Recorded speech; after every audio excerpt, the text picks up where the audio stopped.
Good morning. Thank you guys for coming. My name is Andres Ramirez, and I am the Vice President of Hispanic Programs here at NDN. And we're going to go ahead and get started with our program. You want to grab your seats? Go ahead.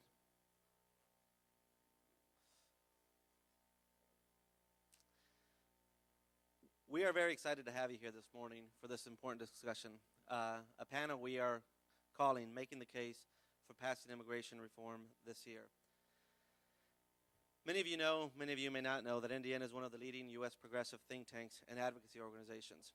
Our work is organized around a powerful idea that for progressives to succeed in the 21st century, we must do three things: offer a new governing agenda that addresses the challenges of our day, master the new media and technology tools that are changing the way we communicate and advocate, and understand and speak to the new demographic makeup of America.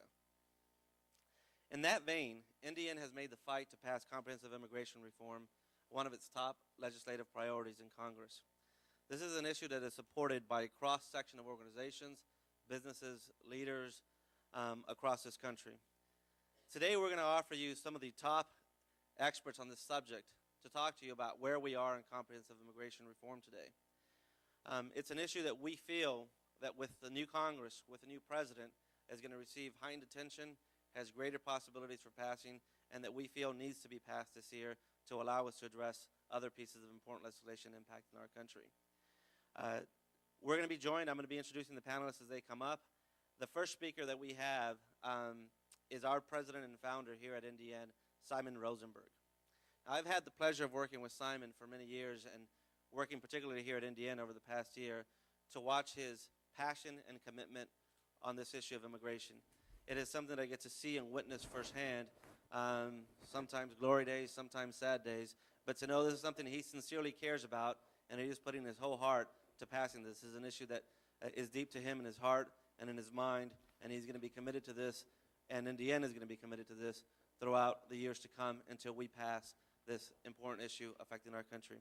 So with that, Simon, please welcome. Thank you. Take it. Hey, everybody. I'm just going to sort of set the table and then let this amazing group of people who are speaking after me, go ahead and drill down a little bit in more detail on some of the things that I'm going to bring up today. And I do want to say that the people who are coming after, and particularly Frank Sherry and Jana Murguia, have been such courageous warriors in this battle. But the most important battle is still left to be fought, I think, and I look forward to fighting it with them this year. What I'm going to lay out is, quickly, we're using all this new technology here that we've invested in at NDN, I'm going to go through this very quickly as a little bit of background on why we think, and sort of set the table, and sort of why we think comprehensive should pass this year. And for those who don't know and those watching at home, right, I mean, we use this term comprehensive immigration reform, and we think everybody knows what it means. But what it means is that it's a legislative strategy to fix our terribly broken immigration system. And it's had three key planks to it, right? That it's going to toughen up on the border and on employers who illegally employ undocumented workers. It's going to better manage future flow, and it's going to create legal status and a path to citizenship for the undocumented that are already here. Now, obviously, there are various forms of this, but this is sort of the thread that has run through the various iterations of comprehensive. Next is that what we also know, and you'll hear much more about this in a few minutes, is that a clear majority of Americans support this basic strategy of comprehensive immigration reform. They consider it a top-tier issue. They're looking for action. And in poll after poll, because this issue has been polled by virtually everybody again and again and again and again over the last 3 years, there's a mountain of data about the public attitude towards comprehensive, is that few blame the immigrants. A majority are accepting the basic framework of comprehensive. And in fact, and I think this is going to be very important during the coming debate, support, when you ask specifically, should the undocumented become legal workers or citizens, support in the American public goes up for citizenship. They want them to become part of the American fabric if they're going to stay. This is an important distinction. And about 15 to 20% of the country is adamantly against the undocumented staying in the country and are for what we call expulsion. And those supporters, those 15 to 20%, as we've learned, are pretty loud. They're fairly well organized, largely through right-wing talk radio, and they've got a lot of allies, particularly in the Republican Party in Washington. Comprehensive immigration reform, contrary to, I think, the popular belief, has been among the most bipartisan pieces of legislation we've seen in Washington in this entire decade. It has been supported by one of the largest and most diverse coalitions that we've seen in Washington in a highly partisan age. And it also passed a Republican Senate. Right? I mean, if this was such a contentious issue, how did this get through a Republican Senate in 2006 with 62 votes? And it was certainly one of the only pieces of legislation in the last 10 years supported by President Bush, John McCain, Nancy Pelosi, and Harry Reid. So, did I forget to move ahead? Oops, sorry about that. So, this is the first time I've done this PowerPoint, so hold with me here for a second. So with the majority of Americans supporting comprehensive immigration reform and a deep and broad bipartisan coalition behind it, this is no third rail. It is a mainstream, common sense, pragmatic effort to solve a vexing national problem. And let me give you a few more reasons why I think comprehensive should pass this year. The administration and Congress are going to continue to grow weary of fighting immigration proxy wars on issue after issue as this year grinds on. We've already seen it with S-CHIP and with the stimulus that the anti-immigrant forces in Congress are going to continue to try to muck up the gears of legislation around the issue of the undocumented. And I think everyone by the end of the year is going to want to get this off the table. It will be the key that unlocks progress, I think, on much of the domestic agenda in Washington. Next is the pressure in Washington from state and local officials, particularly in key battleground states, critical to the next election, will continue to mount. It will also, and I think this is going to be a much bigger issue than people really understand, it's going to help depoliticize an already highly contentious census and reapportionment process that just took down already the potential Commerce Secretary just in the last few weeks. And I think something we'll be talking more about today and in other meetings is that as the economy worsens, it will remove a trapdoor under the minimum wage. The Democrats passed the minimum wage as one of their first acts in 2007. The idea being that in tough economic times, by raising the minimum wage for those at the bottom, that it would help remove the downward pressure on wages for all American workers. That's the theory behind the minimum wage. The problem is that we left out 5% of the workforce. So 5% of the American workforce today, 1 out of 20 workers, is not protected by American law, isn't covered by minimum wage, can't unionize, and their capacity for exploitation, the capacity for exploitation of those workers is growing as the economy gets worse and the capacity for those undocumented immigrants to go home and find good work is diminished. So if we want to complete the job that began in 2007 by extending the minimum wage across the country, passing comprehensive will be a critical part of that strategy. As the year unfolds, we also believe that comprehensive is going to be increasingly seen as part of a broader strategy to calm what is an increasingly dangerous border region in the United States. Did I forget to go ahead? Sorry. And I got to keep on this. And that's the current immigration, sorry about this, the current immigration detention system was also not designed to handle its current caseload and has quickly become a legal and moral disgrace. I think this is something I think we in this community need to do a better job talking about. And finally, support of comprehensive has become a litmus test for Hispanics. This is something you're going to hear a lot more about in the future presentations. And in this age of reconciliation, passing comprehensive immigration reform, I think, will take the air out of the balloon of some of the most shocking and unacceptable public displays of racism in America today. I think this is a particular moral challenge for the new president in order to take this on this year, given his argument that we are all one. I think that also means the undocumented. So we have some advice. Our advice to the Democrats is you promised. Right? In recent years, every Democratic leader, from President Obama to Nancy Pelosi to Harry Reid, has said repeatedly in English and in Spanish that we are going to do this right away and get it done. Well, now is the time. It will also help the Democrats lock in the gains that they've made with Hispanics in recent years and show, I think more importantly, show the broader electorate that they have what it takes to tackle the tough problems of this new century, something that I think will be the defining challenge for Barack Obama. Our advice to the Republicans is a little different, right? We advise them that they should sue for peace with the Latino community. If they help us pass comprehensive this year and renounce their extraordinary campaign to demonize immigrants and Hispanics in this country, it will give them a fighting chance to get back in the game with the fastest growing part of the American electorate. If they don't, I think they're looking at minority status for at least another generation, as we saw play out in California in previous times. So our conclusion today is that it's in the best interest of both political parties in the nation to pass comprehensive this year, right now, and to fix our terribly broken immigration system. There is a pragmatic plan ready to go with broad bipartisan support and a deep and broad coalition. And frankly, there's simply no compelling reason not to do it. I mean, there really is. If you analyze all the arguments being made by the other side, I think all of them are specious and don't actually hold water in any compared to the argument that we're going to be making today. So I want to conclude by saying, Mr. President, we are fired up and ready to go. Let's do it. Thank you very much, everybody. I'm very excited to be part of what is going to be a great presentation today. And I turn it back to Andres to introduce the rest of the panel. Thank you.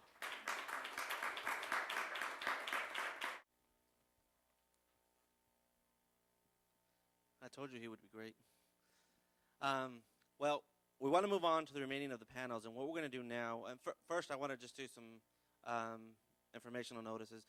All these presentations that you see up here will be available on our website after the presentation today, so you'll be able to go and download all these PowerPoints and be able to see the information. So if they're going too fast for you, if you want a copy, they will be available on our website and on our blog, so you should be able to go to ndnblog.org and be able to access them. So just to give you guys a heads up. Also, what I wanted to make just a comment, you'll hear from him later on during this presentation, is Frank Sherry, who is the leader over at America's Voice. And Frank Sherry has had the leadership and the vision for where we are here today of bringing the panelists we have, of joining with NDN, joining with NCLR, and joining with these polling research companies to make sure that we are doing our work necessary to find the research, to help with the messaging, and to continue this fight so that we're all working together. And it is with that we have these presentations that are coming up. Frank organized a campaign last year called Immigration 08. And that website, I believe, is still up at immigration08.org.com. And so you can go on there and see the body of work that's been done as well. So having said that, I'm going to move on to our next speaker, who's going to go through some of this important polling that we have on this information, and that is Rick Johnson, who's the Vice President at Lake Research Partner, where he has designed, conducted, and analyzed public opinion research for a number of clients. Celinda Lake's polling firm, LRP, is one of the top polling companies who've done this. In addition, we'll see the other polling company as well, who have focused on immigration and helped with messaging and Democrats to know how to deal with this issue of immigration. So very lucky today to have Rick Johnson joining us from their firm to give us their polling information and research as to why the immigration issue can be passed and should be passed this year. Thank you. Please welcome Rick Johnson. Thank you, Andres. Also, thank you to Simon for hosting this and to Frank for making this research possible. So what I'm going to do is give you kind of the big picture of how did immigration play out in the election, what were perceptions of immigration, the various planks of reform, and then Pete Brodnitz, who works at Ben Dixon & Associates, will talk about another piece of that polling. And again, we feel very lucky to have been able to partner with Pete and Sergio on this research. So we did a survey of 1,000 voters in 2008, and we included an oversample of Latinos in that. So that's the data that you'll see in here comes from that survey. And a couple of key points. The first is, like the electorate as a whole, Latino voters strongly support comprehensive immigration reform. And I think you heard Simon say that in some ways it's a litmus test. It's a key plank for Latinos, and it has been for some time. And we really saw Republicans take a hit. If you recall, in 2000 and 2004, the advances that the Republican Party had made with Latinos, especially being led by Texan George Bush. A lot of those were lost in this election. And one of the main reasons why that was lost is because of the stance that Republicans chose to take on immigration reform, not just in the presidential election, but in some of the other state and local elections. And that being said, Latinos broke in favor of immigration reform, and they will continue to do so in the future. And there are some key states that will be coming up in 2010 for governorships, some key congressional races, and this issue is not going to be going away. So to give you the overview, when you looked at and asked people which of the candidates held a view that was closest to your own, you'd see it's fairly close, but Obama holds an edge. But among Latinos, very clear edge goes to Obama, where you had 55% of the people saying that he held their view on immigration, as opposed to 20% for McCain. As I had said before, a large majority, they broadly support comprehensive immigration reform. And I think it's important to note that because, as Simon had mentioned, as you've seen, for those of you that follow this issue in previous polling, this is held steady. This isn't a new development, and we're actually seeing a larger margin of people who support this reform. So that piece is not news. What is news is in different economic environments, in different political environments, that margin has continued to not only hold steady, but to increase. And certainly the economy is dominating the landscape. And I don't think anybody would come out and say that passing immigration reform would come before trying to fix the economy. But I would say that people do understand that fixing immigration reform is a plank of fixing the economy, that bringing workers out of the shadows and bringing them into the mainstream economy, improving and increasing the tax base by having these gainfully employed people feed into the tax bases of their state and local communities is very important. And you can see that when we ask, is this a very important problem, or is it a serious problem, similar results between Latinos and the total, and that you see 71% of Latinos, 78% say that immigration is a problem. And then when we ask about the next steps, what should be happening, we split sampled this question. The first one is, we said, should the new Congress, how high a priority should be for them to solve the issue of illegal immigration? And again, you can see 57% of voters said that this is a high priority for the new Congress, and 61% of Latinos said it's a high priority. And when we change the language a little bit to saying enacting immigration reform, some pretty similar results, but the bottom line is no matter how you phrase it, people want something done about this issue, and they want it done. They want it done soon. So a plurality of voters believe that immigration really wasn't discussed enough in the past election, which is interesting because there are a number of people who, when the debate kind of comes up, people cringe a bit because of the tenor of the debate. But people want thoughtful discussion about immigration reform, and they didn't see that in this past election. Again, when we talk about moving aside, I think people are mostly on the same page that we need to secure our borders. We need to crack down on employers who are knowingly hiring illegal immigrants and breaking the law. That we need to those illegal immigrants who are dangerous to our society. Those few of them, yes, we need to deport them. So getting those steps out of the way, when you look at the other planks and the other things that we need to do to what do voters want in order to bring these people into our system, we gave them basically three options. Make them leave the country, so the whole deport, legally let them stay as they are now temporarily, or require them to register and become legal. And you can see, again, registering and become legal is far and away the choice that voters want, including Latinos. And even when you break that apart and you say, all right, how did that play among Democrats and Republicans, or those who are Obama supporters and McCain supporters, there's very little difference. You can see that support is the same. The support among McCain supporters for leaving the country is higher. I would say that when you engage Republicans on the issue about deporting, it's kind of a knee-jerk reaction of, well, they broke the law, what part of illegal don't you understand, get them out. But when you talk about the logistics and what that means, a fair number of that 20% will then say, okay, well, you know what, That's maybe not what I want, but I want something done now and I'm angry. So again, talking about other planks, what should the conditions be to become legal?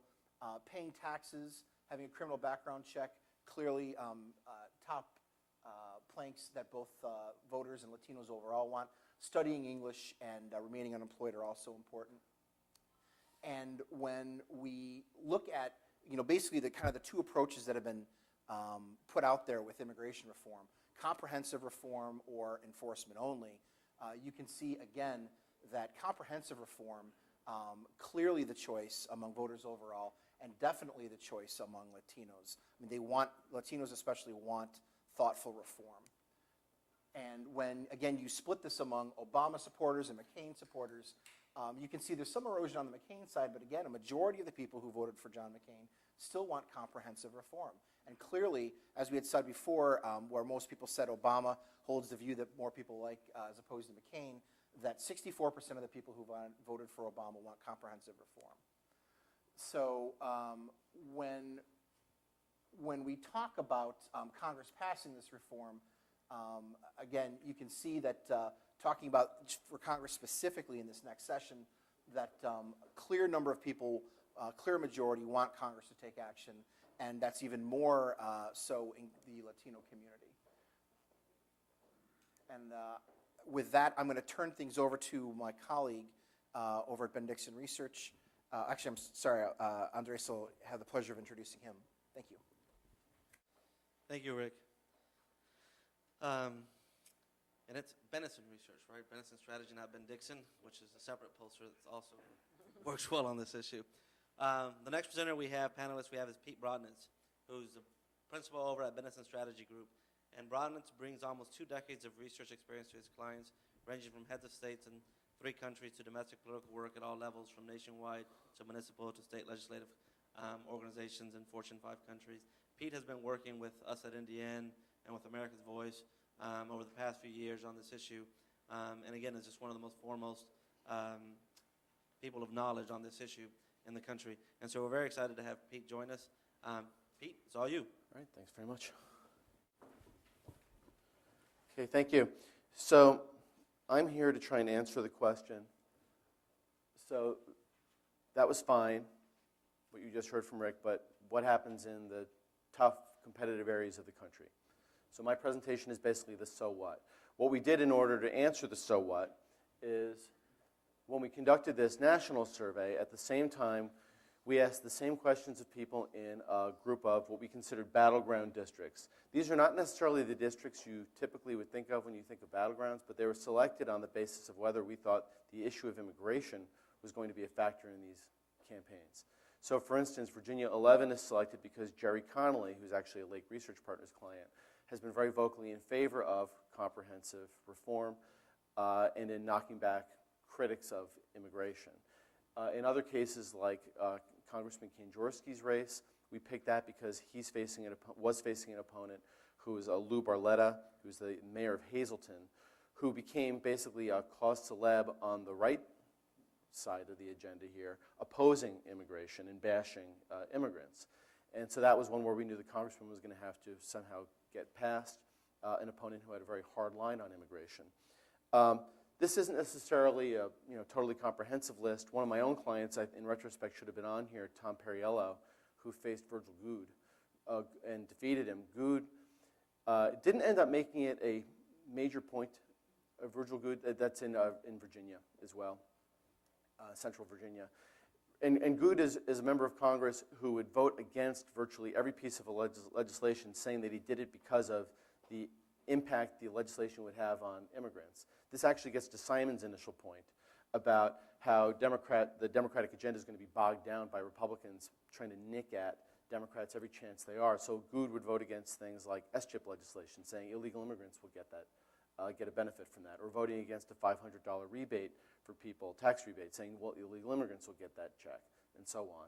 So the issue came up a little bit, and Goode ends up obviously losing that election. There's some characteristics here of this group. You can see these are pretty marginal. There are definitely districts that are tougher, but these are tougher than the average district when you look at where they are politically.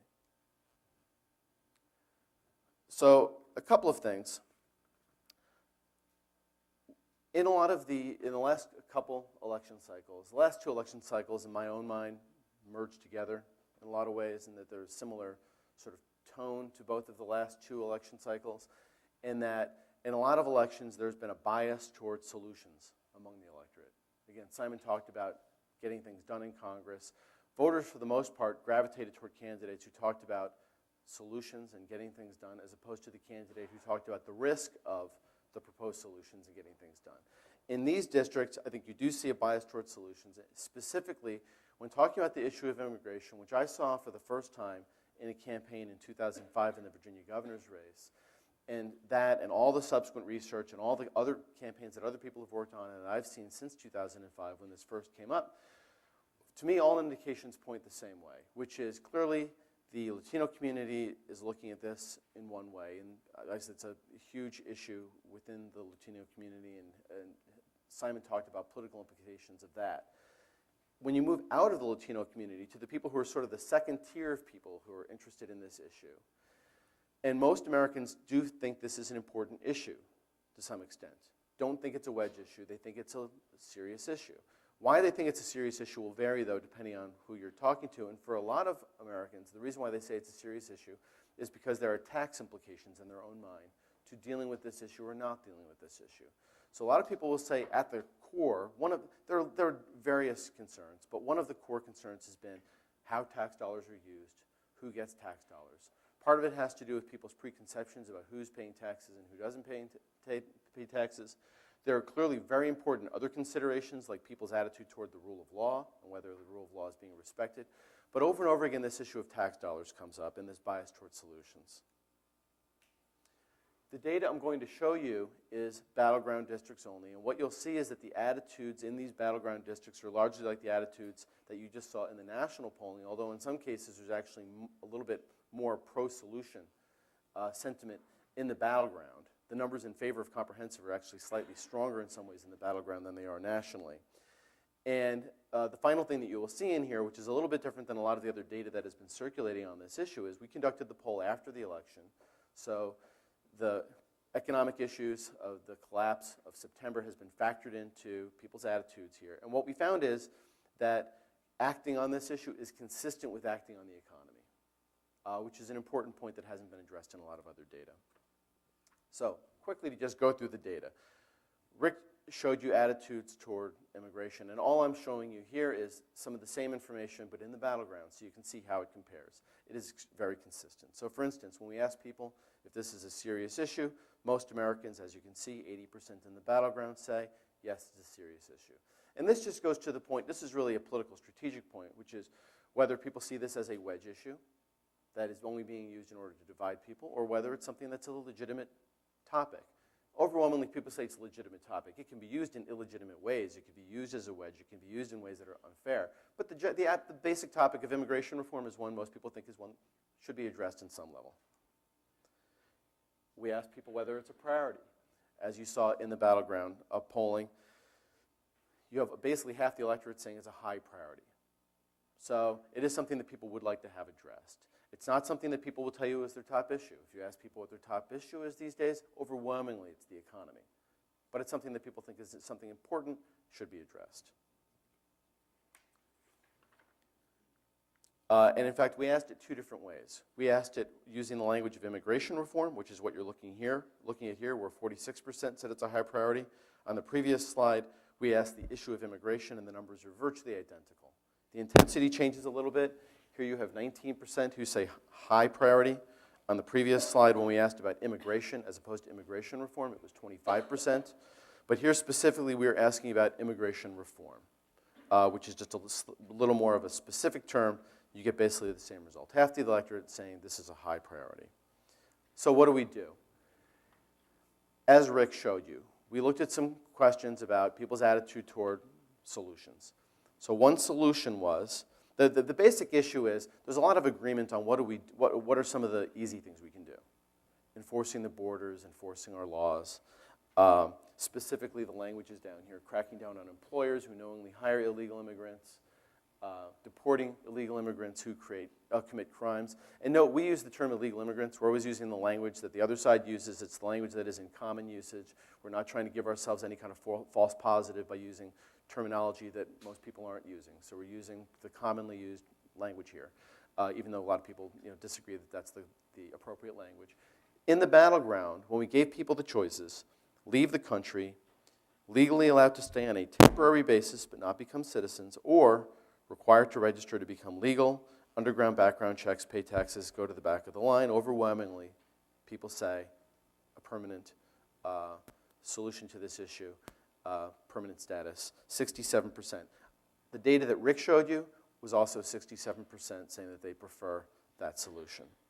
Nationally, 14% said leave the country. In the battlegrounds, 16% leave the country. So it's virtually the same thing. A couple of other things we did, because ultimately this has to be decided by elected officials who are going to have to face re-election at some point. So we look at this in a campaign context in the sense of giving people a choice between 2 points of view to simulate a little bit what will happen when one candidate is facing off against another candidate and they have different points of view on this.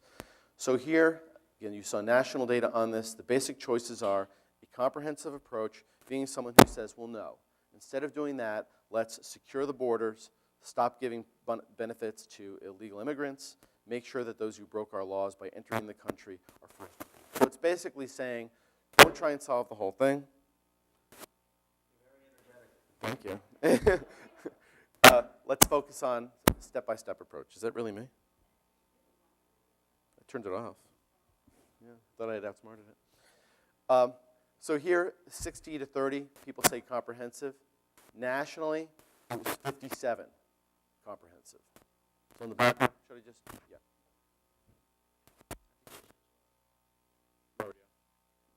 Okay, let's give that a try. Okay, yes, great, terrific, thank you. So anyway, nationally it was 57. Here it is 60% who prefer comprehensive when the alternative is basically borders first. Another thing we did is we tested what happens when someone calls for a comprehensive approach and someone else says, wait a second, that's amnesty, which happens a lot. Basically saying, I'm calling you out, that's code for amnesty. Well, when we tried that, 64% say, I prefer a comprehensive solution to this, a comprehensive approach. Nationally, it was 60% who say they prefer a comprehensive approach, so it's a little bit higher in this case. Finally, the last thing we did is we recognized the economy is the dominant issue these days. That has been true for several months, and in fact, we did earlier research for Indiana about a year ago that showed people are acutely concerned about the economy well before the collapse in September. So we looked at this in an economic context. You saw national data on this. The basic question was, so which is closer to how you view the issue of immigration and the economy? And the two perspectives were basically, we'd be better off if people leave the country, or we'd be better off if we find a way to enable people to stay in the country. Paraphrasing the two choices, full language will be on the website. 66% say we'd be better if they became legal taxpayers. And again, the core issue for a lot of people is the use of tax dollars. So we talk about not just people becoming legal or giving people rights, people becoming legal taxpayers and addressing this fundamental issue.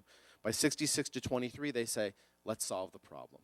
Now, nationally, it was 62% who said they prefer people becoming legal taxpayers. So again, over and over again, in all the tough elections in the last 2 cycles, one of the dominant themes has been a candidate offering solutions, beating the candidate who says, no, that's too risky. You clearly saw it in the presidential, but we saw it in a lot of other campaigns in the last 2 cycles. We don't know what the next election cycle will look like, but given the level of economic concern people have, the odds are pretty good that people are going to continue to have this sort of bias toward a candidate who offers solutions. And all the data that we've had said people prefer a solution that is comprehensive on the issue of immigration as opposed to one that is piecemeal. Now, I don't know, are we going to do Q&A afterwards? Or? Okay. Oh, yeah, sure. This is all battleground data, correct, battleground only. In the national sample, it was 62. Okay, so with that, why don't I turn it on over to Andreas? Thank you very much.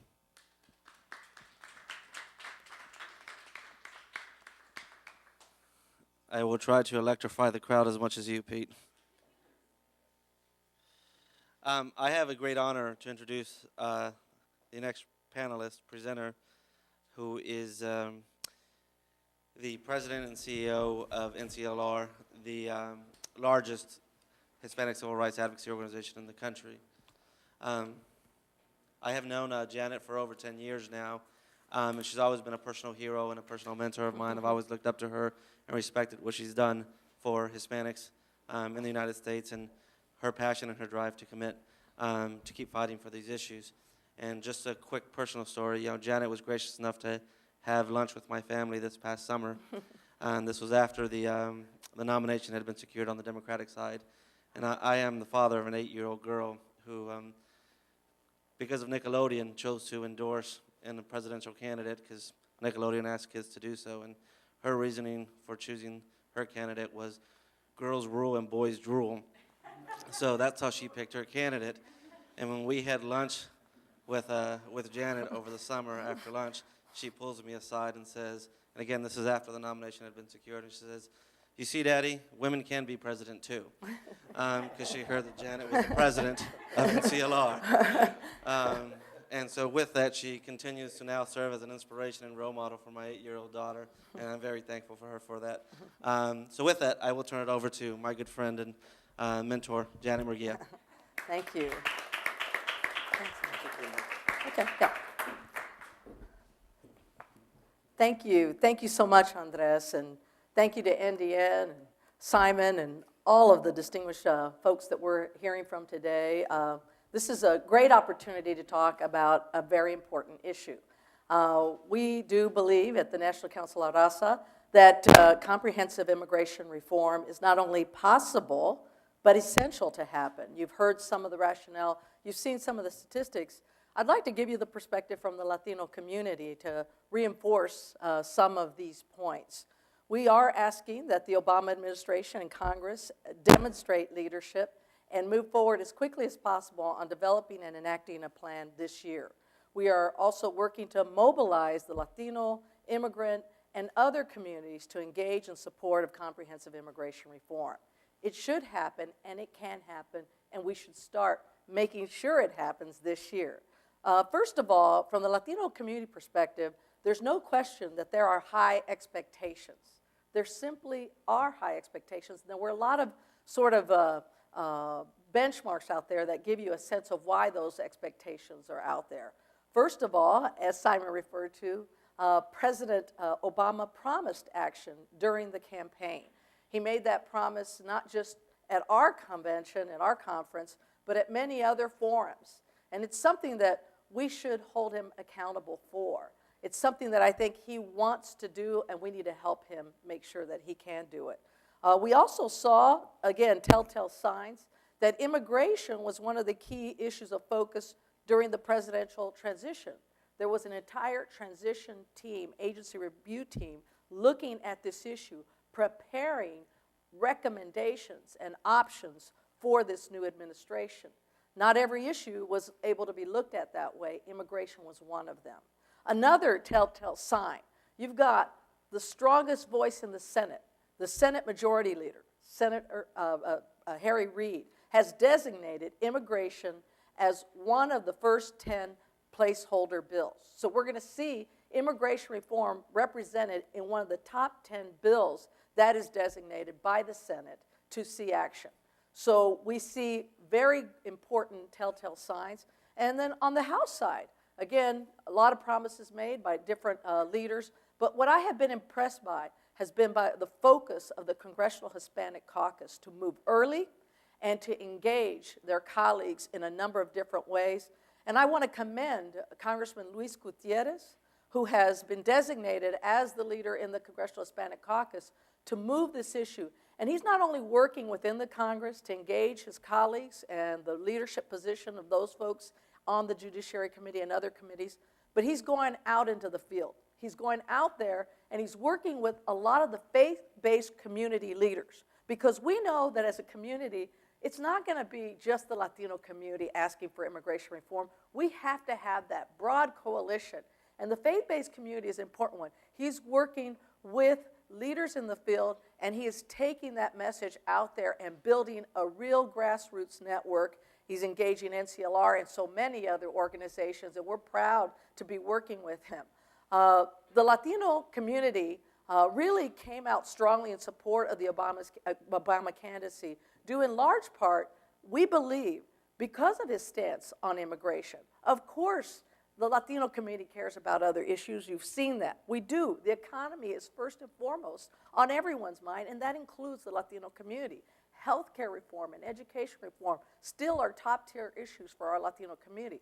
But there is no question that the positions that these candidates took on immigration really helped, I think, propel a historic movement in our Latino community when it came to the elections. We saw somewhere between 10 and 11 million Latino voters come to the polls in November. That was a historic turnout for our Latino community, and at least a 32% increase from what we saw turn out in 2004. That's at least 3 million more voters. 3 million more voters in 4 years. That is no coincidence. There is a reason that these folks were mobilized. And yes, they believed, obviously, in what these candidates were talking about. They were motivated, I think, by the overall platform. But there was a distinction in how these candidates characterized their position on immigration reform. And it was that hope, I think, that Latinos believed was important. And let's make it clear, not only was our turnout historic in terms of the large amount that we saw come out, but we also saw that Latinos were key in changing, I think, the outcome in 4 states and making those states turn from red to blue. We saw Colorado go for Obama, Florida, New Mexico, and Nevada. The margins of victory in those states, as you all remember, were very close. There's no question that the Latino voting bloc, I think, proved to be pivotal. And we saw that also in states that weren't as maybe known or notable. But look at Indiana, look at North Carolina, and look at Virginia. And you will see that those blocks of votes by the Latino community could be the blocks that made the difference in the outcome of this election. So our expectations are high. We believe that we helped to turn this election. So we want to hold President Obama accountable for the promises that he made, and we want to see the leadership move forward on an issue that everyone believes needs a solution, as you've heard. So there is a sense of urgency to this issue as well, and it's important to comment on. We're seeing today a crazy patchwork quilt that is immigration today. Indiscriminate, stunt-based federal enforcement, state and local anti-immigrant initiatives, and no comprehensive strategy. All of this is tearing families apart, making people afraid of going to the police, and helping nativist groups fuel the antagonism against our community through misinformation and fear. We know the statistics. Both the number of hate groups and hate crimes targeting Latinos has grown exponentially since the year 2000. It's no coincidence that the rhetoric has grown and the extremity of that rhetoric has grown in a time when our Latino community has believed it's been important to mobilize and to push back. And it hasn't just been laws that we've seen emerge, state ordinances or local ordinances. This type of rhetoric has had outcomes that are really more than just a nuisance or annoyance for our community. We're talking about hate crimes being the result of this type of rhetoric. Marcelo Lucero, someone in Suffolk County, one of the most recent victims of a hate crime. You know, we're talking about people actually being killed as a result of an environment that's been created during the past 4 to 5 years. And we believe as a Latino community that it's more than just sort of an important reform that needs to be done. We believe that it is an urgent imperative because we see it affecting the very lives of our community. Finally, we still have a broken immigration system that does need to be fixed. And the problem isn't going away, it's getting worse. We believe it is not only in the best interest of the Latino community, but also in the best interest of the country to have a workable and humane immigration system that restores the rule of law and protects workers and families. It should also include measures that protect civil rights and due process and keep the nation safe, and integration strategies that help immigrants become full participants and contributors to American society. And during this time of economic crisis, we need to pursue strategies that will put us on a path to a shared prosperity. And that means strengthening working conditions, improving job opportunities, and removing incentives for unscrupulous workers to pit one worker against another, because that's what we see happening still as part of this lack of leadership on this issue. We do believe that comprehensive immigration reform can happen. We've seen reports that Latinos perhaps don't think immigration is an important issue. There have been some recent reports that have come out trying to downplay the turnout in the election. But anyone who has looked at the Latino vote in the last 2 elections knows that nothing could be further from the truth. The Latino support for Republican candidates has plummeted since 2004, as you saw in some of these slides, and not coincidentally, at the same time that this anti-immigrant rhetoric has skyrocketed within the party. And as I mentioned before, President Obama's stance on immigration helped him considerably with the Latino vote, as McCain's did during the primaries. It is true that Latinos rate the economy, healthcare, and education above immigration as issues of greatest importance, but what some pundits fail to realize is that immigration really is a threshold, watershed issue for Latinos. How candidates deal with the issue is an indication to Latino voters of how well or poorly they will deal with Latinos and their issues of concern overall. Why is that?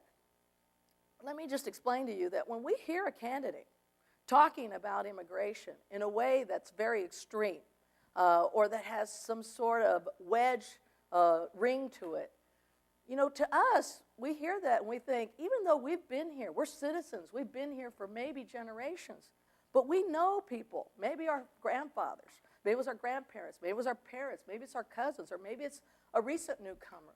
And when we hear people talking about this issue in that way, we think that they don't get us as a community. And it's an important factor for us as we view how they are presenting themselves to us. So I do believe that we want to see a change in this rhetoric. We want to see a solution.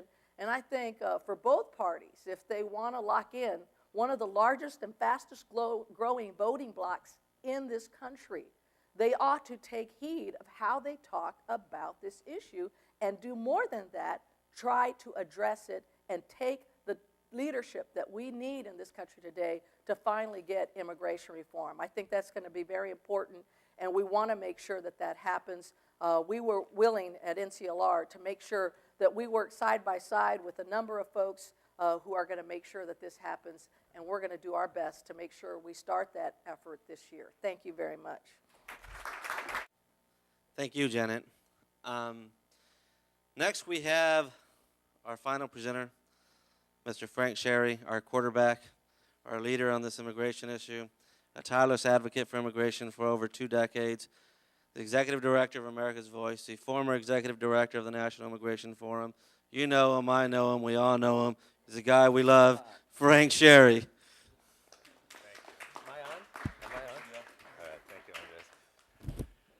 Yeah, as one of the architects of the strategy to pass immigration reform, you see how well we've done over the last few years. But it's going to change. And it's going to change for the following reason. The election in 2008 was a game changer. It has changed the political space available for good policy. Those of us who worked on reform in 2006, 2007 experienced the agonizing pain of watching the political space get reduced as the debate in 2007 in particular went forward, and the revolt on the right was so intense that the 25 to 30 Republican senators that had indicated to the White House that they could support a right-leaning grand bargain bill that had been negotiated. In the end, only 12 Republican senators voted for it. Why? Because the anti-immigrant groups were successful at achieving a very important political objective of theirs, which was to get the base of the Republican Party to adopt their hardline views. The problem is that the anti-immigrant movement took over the base of the Republican Party at the same moment that the base became the problem of the Republican future. So there's a Pyrrhic victory that they've won. The base is now firmly anti-immigrant at a time when that has electoral consequences. You heard about it, you've seen it. The most remarkable thing in this election is that the conventional wisdom some 12, 18 months ago has been stood on its head. The conventional wisdom was Latinos don't really turn out in big numbers. They don't really care about immigration, and they split their vote. So they're not really a factor. And swing voters, well, let's face it, a lot of them are going to be susceptible to the racially charged wedge issue strategy of Republicans. When they hear no amnesty and illegals use benefits, they're going to vote for the candidate who adopts the hard line. And the third piece of conventional wisdom was the anti-immigrant movement is so strong that you tremble as either a Republican or a Democrat in a swing district to stand up to them. Well, look at the results of the election. The anti-immigrant movement couldn't even stop John McCain from getting the nomination. They're very strong in some primaries in the South. Give them credit. They have swung at least 7 or 8 races in Republican primaries. But how many general election races have they won at any level? We keep hearing about how it's going to work.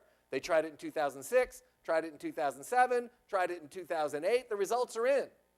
Of 22 races that we looked at in the House and Senate, when there was a clear difference between a Democrat that was for a more comprehensive approach and a Republican that took a hard line and it became an issue, the Democrat won in 20 of those 22. It's no longer a wedge issue that that scares Democrats. And in fact, it's been a spectacular failure when you look at the huge turnout and swing of Latino voters. Janet gave you the incredible results in this election of how many voters and how the issue plays in the community. If you unpack it a little further, though, and you look at the best proxy we have for Latino immigrants is Spanish-dominant voters, the best evidence says that in 2004, George Bush, who, remember, in 2004 gave a speech on comprehensive immigration reform in the White House and had a brilliant campaign strategy to reach Spanish-speaking Latino immigrants, Kerry beat Bush among Spanish-dominant voters 52 to 48, a virtual tie, which accounted for Bush going from 35 to 40% to a large extent among Latino voters in 2004. Just 4 years later, Spanish-dominant voters broke for Obama 75 to 25. So a fast-growing group within the Latino community swung dramatically. Latino evangelicals went from being 2/3 for Bush to being 57, 58% for Obama. Remarkable shift. And I love all this attempt by Lamar Smith and the anti-immigrant groups to say, don't pay attention to that sleeping giant behind the curtain. They don't really count and they don't really care. Well, as Marcos of the Daily Kos said, let's hope they still stay in denial, because for Democrats, it's going to be a 25-year progressive majority. Now, I have a different priority, which is immigration reform. And I think that the political space is now such that with a Democratic majority in Congress, with President Obama making a commitment to move on this in the first year, and that it is going to come up in the fall of 2009, and I think it is going to succeed. Now, you probably have missed it, but President Obama recently was talking to the leading immigrant advocate in the United States. He's not in Washington. His name is El Piolín, Tweety Bird. He's a disc jockey. And El Piolín had President Obama on his radio show just the other day. The president said, we're going to move on it in the first year. We're going to make some administrative changes. We're going to tee it up, and then we're going to move on it. He's made a commitment. He's recently spoke to it. And what he gets that, please forgive, most of the chattering class in D.C. doesn't get, is that the fact is that immigration is now one of those symbols of how Washington doesn't work. It doesn't directly affect a lot of voters, but it frustrates a lot of voters. And so that demand, that urgency to get it done is quite powerful. Let me talk a little, just for a minute, about policy. The other big argument is, wait a minute, how can you do immigration reform during a time of economic downturn and high unemployment? Here's how. The issue that is most contentious when you talk about high unemployment is a big increase in the future flow of immigration. I predict that the package that will emerge this year will de-emphasize a future flow. In fact, there may be a fix for ag, there may be some other changes, but for the most part, it's going to deal with the immigrants already here, the employers that hire them, and making sure that we have a fair, level playing field in which everyone is legal and paying their fair share. That's going to be the emphasis. So it's going to be on legalizing the current workforce and making sure that they have full labor rights. making sure that labor standards are enforced so that unscrupulous employers can't undercut all low-wage workers, including American workers who are working in those industries. And to make sure that there's a workable verification system that will reduce the job magnet of illegal hiring. That's the heart of comprehensive immigration reform. Yes, we need a more robust future flow, but quite frankly, it may be smart to revisit that issue when the economy really has that demand. So why would that work? Because it will increase tax revenues and lift wages. Immigration, let me repeat this. I know this is not the conventional wisdom.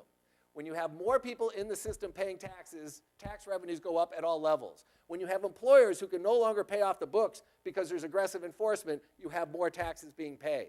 When you had people coming forward and paying fees and fines, you have more revenue generated. Even last year in 2007, when the Congressional Budget Office analyzed the bill that was before Congress, and I hope we don't have the same bill that we had last year, believe you me, but they did analyze the legalization provisions and then the expenses that would be related to people using services later. $55 billion in added revenue, $22 billion in costs. More than $30 billion in increased tax revenues through a legalization program. That's why some academics are calling legalization part of the economic stimulus. But at least it's consistent with making sure that we have a level playing field between employers and employees. Let me just finish by saying this. This issue is, as Simon said, a defining moral issue for our generation. Right now, this debate has been hijacked by extremist organizations who don't want a solution. They want mass deportation. They dress it up. They want mass self-deportation. How's that for humanitarianism? But that's what's happened. 2007, you had a right-leaning bill drafted by the White House designed to get Republican votes. And the right wing said, no way. We don't want a bill. We want these people gone. And you don't think the Latino community heard that this election? They did. And you don't think swing voters said, you know what? Those guys play politics rather than solve problems. Let's fire them and bring in the new crew. And you don't think President Barack Obama knows that he was hired to solve problems and he'll be judged by his ability to do so? He gets it. And he gets why immigration is going to be a priority in his first year. Thank you. Thank you, guys. All right, so with that, we're going to go ahead and get started with our Q&A session. So anyone who has a question, Ms. Tova Wang in the back, please wait to get the microphone. Hi, I'm Tova Wang from Common Cause. Just hold it closer. Okay. Given the state of the economy and what I imagine is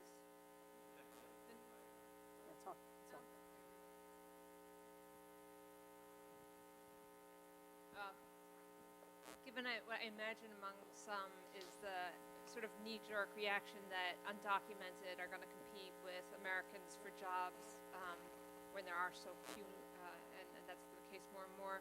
Have you seen a shift at all in the support or lack of support from either labor or from a big business or any corporation, and also in how the media is portraying the issue?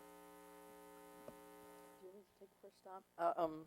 Well, I think, and Frank will have some comments on this, we do believe that there has been a shift in labor, and that labor is looking at this, I think, with, a long, sort of a new approach. I think they are regrouping amongst themselves to sort of figure out how they may want to engage in this, and I think this issue that Frank pointed out, where maybe we will downplay the future flow, is something that has helped to, I think, engage them in a new way. Obviously, they are interested in what would come out of that discussion, but I do think that we're finding that there is some openness to discussing this, and I think they recognize also the ground shift that occurred in this election, and believe me, they were in large part a part of mobilizing a number of folks, but I think they see and sense that there is a time for change, and that they want to be a part of that and see that happen. Do you agree, Frank? I do agree, and I think that that's going to be very important, particularly let's say, for example, there's a decision to start in the House of Representatives, to have a united labor movement is going to be essential to be able to move it. And so we're hearing from our friends in labor that there's a lot of very good work done by people who have, in the past, not agreed on how to approach this. And so we think that's a welcome development. With respect to other communities that seem to be mobilizing in new ways, the faith community is getting involved in a remarkable way. I mean, just this week and next, there's over 140 prayer vigils happening around the country, in this remarkable sort of effort from around the country that says now is the time and we want it done. And I think that's a welcome new development. And I think in the business community, I won't chide my former friends here in Washington, but I will say something positive about the business community, which is that I think that there's some really incredible grassroots organizing. It started with some of the state level battles that are happening and the business community getting organized. Groups like Immigration Works, headed by Tamar Jacoby and others, are really bringing businesses who are directly affected. And many of them, quite frankly, I mean, they want access to workers coming in the future, to be sure, but many of them want to stabilize the existing workforce.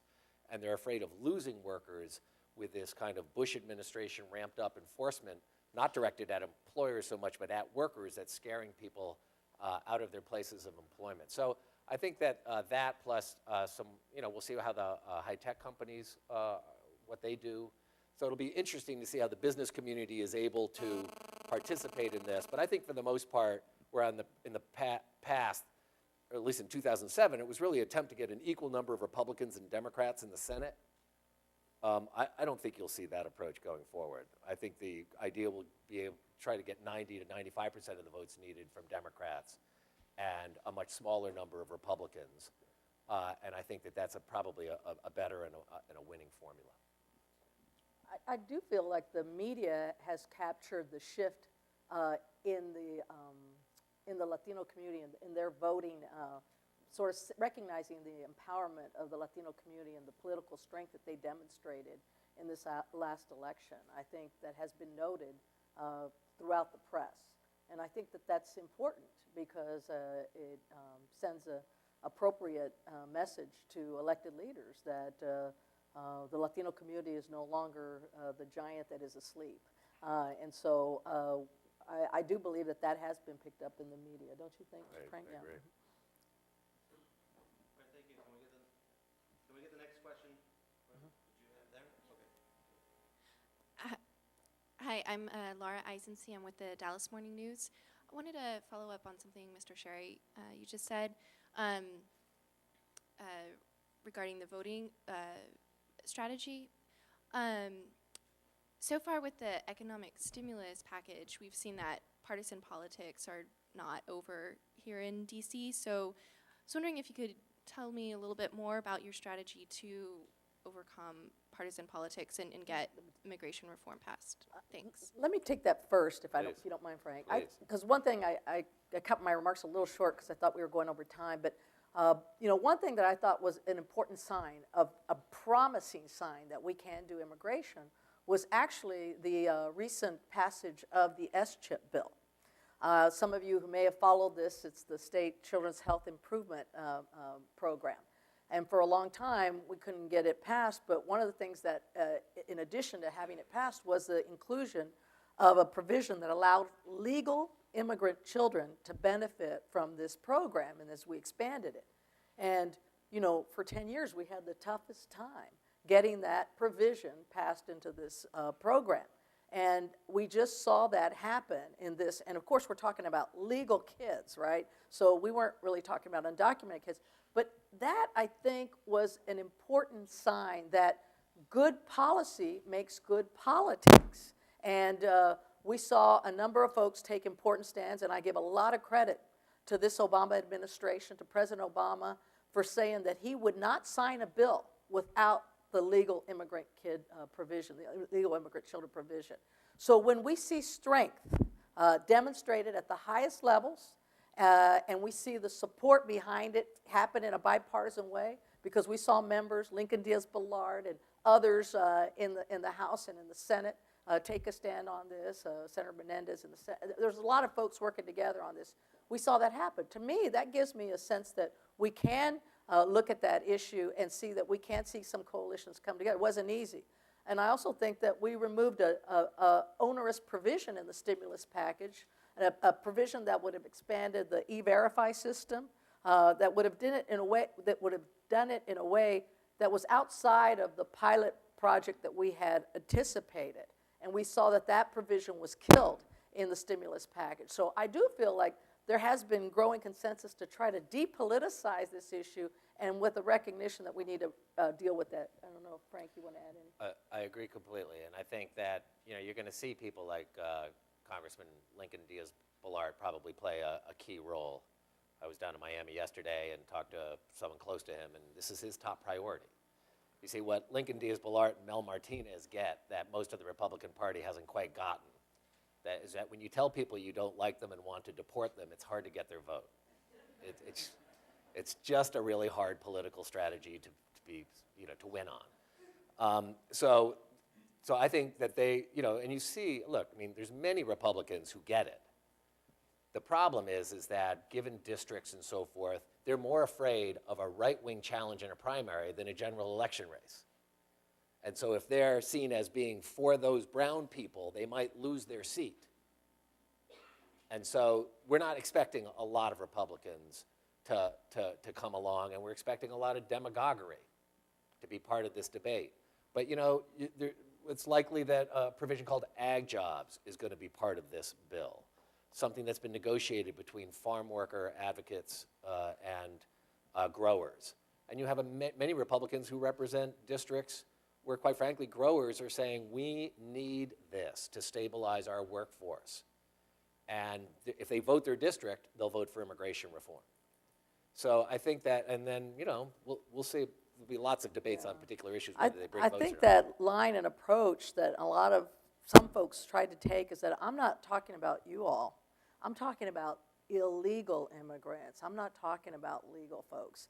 That just doesn't ring true anymore for our community, because we know that people can't tell the difference just by looking at us.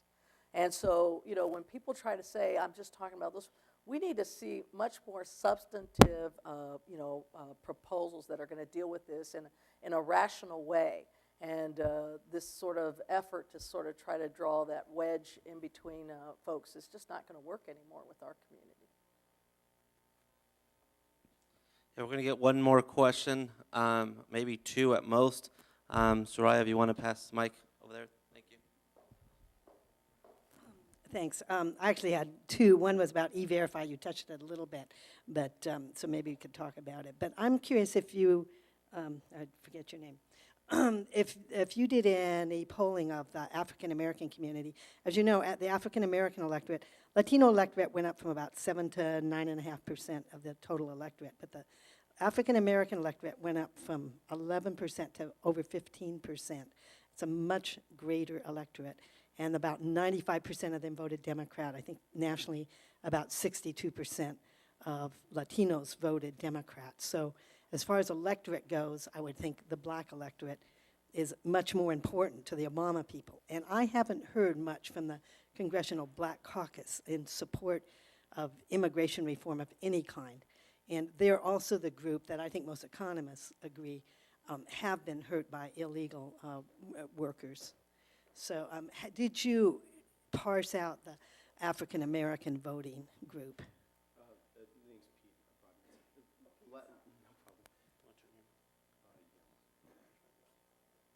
Rick may have something more recent. The last time we looked at this, Should be green. yeah, I can. The last time we looked at this was about a year ago, and we did look at it in detail at that point, and there were some nuances. It was a little more volatile if you got into arguing the issue back and forth, but ultimately it netted out in the same place, which is the community also is looking for a solution and ends up in the same place as far as the solutions go. Yeah, but we haven't looked at it post-economic downturn, so I don't think it's... Yeah, and I would say to add some texture to that, when, in a focus group setting, or when you're actually speaking with African American voters or members of the public, they desperately want a solution. They oftentimes will have some stereotypes about illegal immigrants taking jobs, and some of that, of course, in some communities is true. So they do want to make sure that there's a level playing field. And when you talk about a level playing field, when you talk about making sure that the tax base in their community gets the revenue that it deserves by bringing people out of the shadows and bringing them into the mainstream economy, they're definitely in support of that. So on the surface, I think you can get some anger and frustration, but at the end of the day, there's overwhelming support for comprehensive reform. I do just want to make a clarification real quick that I believe the final exit poll numbers had African Americans increased from 11 to 13%, not to 15. And I think it's also just good to add the context that the concentrations of where the different demographic groups impact, such as Janet had mentioned, the 4 states of Colorado, Nevada, New Mexico, and where African Americans are impacting statewide elections, don't necessarily overlap. So they play a different role in different states, and it's also important to keep those things into context. But we are running short on time. I so- just want to say, I Yeah. think it's really important to make sure Yeah. folks know that we do need to make sure we're building coalitions, and that does mean that we have to reach out to the African-American community. But I'll tell you, the leadership in the House, Senator Clyburn, has spoken quite articulately and eloquently about the need for us to address this issue and to do so in a rational way and to bring our communities together as we do that. And so as a leader in the Congress and someone who comes from the South, I think that gives us great hope that we can find some common ground and make sure that we work this. And we shouldn't downplay the African-American vote. Guess what? First time in history we elected an African-American president. Shouldn't be any big surprise that we had a huge turnout at the levels that we did see. I mean, it is historic, and it is a wonderful moment for our country to celebrate. So I think we want to acknowledge that and embrace that and understand that it's absolutely something that we want to, it's a community we absolutely want to engage as we move forward. Okay, did you have that one last question back here? You still had your question, or is it? Wait, let me give you the mic just because we're recording.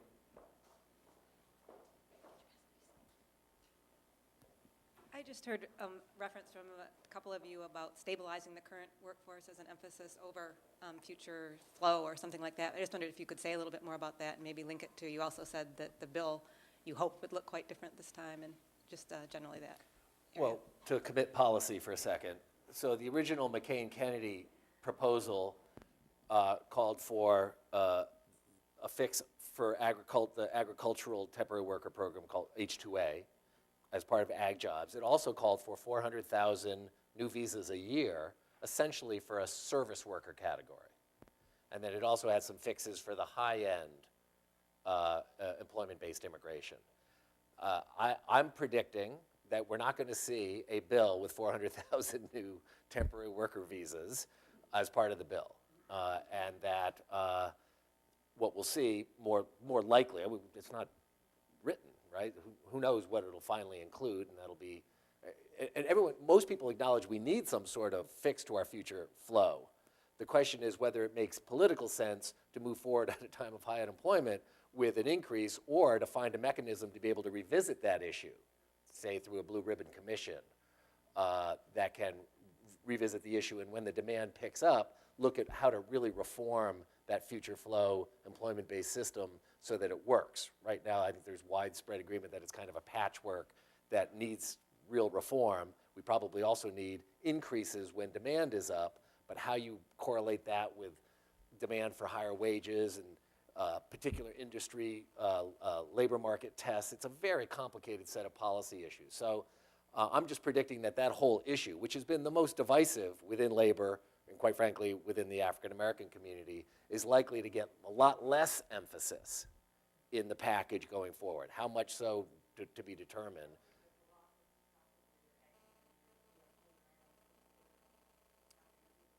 Yeah, well, just to take that apart, there's a difference between the chamber, quite frankly, and the ag community. I think the chamber will be supportive of a bill that the ag community will be, but I think the chamber would probably want more. Look, ag jobs is what the agricultural employers of this country, for the most part, have been fighting for many years.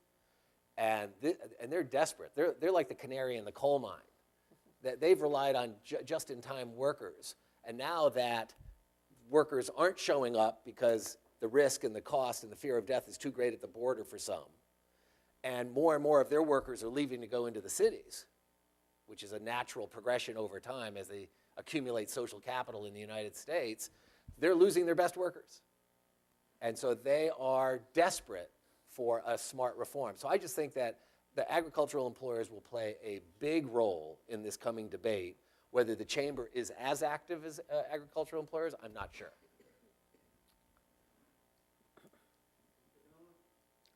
Well, I'm actually going to wrap up now out of respect for time. We do have some panelists who have to get going to their next meeting, so I want to respect their time and graciousness for being here with us today.